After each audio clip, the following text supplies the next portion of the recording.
Kalimi tek inteligjenca me përdorimin e dronëve, radarëve dhe mjeteve të tjera të specializuara ka bërë që policia e shtetit jo vetëm të rrisë numrin e ndëshkimeve në territor, por edhe të forcojë masat sa i përket sigurisë rrugore. Gjatë fundjavës, puna është intensifikuar në terren për përmbushjen e parametrave të rendit publik dhe të sigurisë. Drejtoria e Policisë Rrugore në zbatim të porosive të drejtorit përgjithshëm për aplikimin e mënyrës së re të monitorimit të qarkullimit rrugor dhe ndëshkim të shkeljeve, është pajisur me mjete inteligjente, shpejtësi matës dhe dron, ku në të gjithë vendin në fokus ka qenë siguria rrugore dhe parandalimi aksidenteve. Gjatë javës së fundit në të gjithë vendin, rezulton të jenë vendosur 26.116 masa administrative për shkelje të ndryshme, si mos përdorimi kaskës mbrojtëse, mos vendosja rripit të sigurimit, përdorim të celularit gjatë drejtimit të mjetit, parakalimet gabuara, drejtim mjeti në efektin e alkoolit apo zhurma e manovrat të rrezikshme me automjete, si dhe shkelje të tjera. Gjithashtu në pranga kanë përfunduar 43 drejtues mjetësh, nga të cilët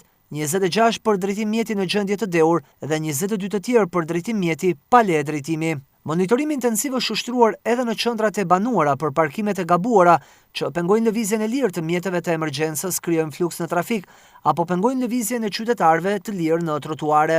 Në funksion të rritjes së parametrave të sigurisë, shërbimet e policisë së rendit dhe asaj kriminale, bazuar edhe në inteligjencën informative, vijojnë angazhimin maksimal në terren për përmbushjen e objektivave që kanë të bëjnë me parandalimin e ngjarjeve kriminale dhe goditjet paligjshmërive. Në njoftimin e saj përshtyp, policia fton qytetarët të bashkëpunojnë duke denoncuar çdo indicje për paligjshmëri, si dhe apelojnë ndaj përdoruesve të rrugës të kontribuojnë në rritjen e parametrave të sigurisë.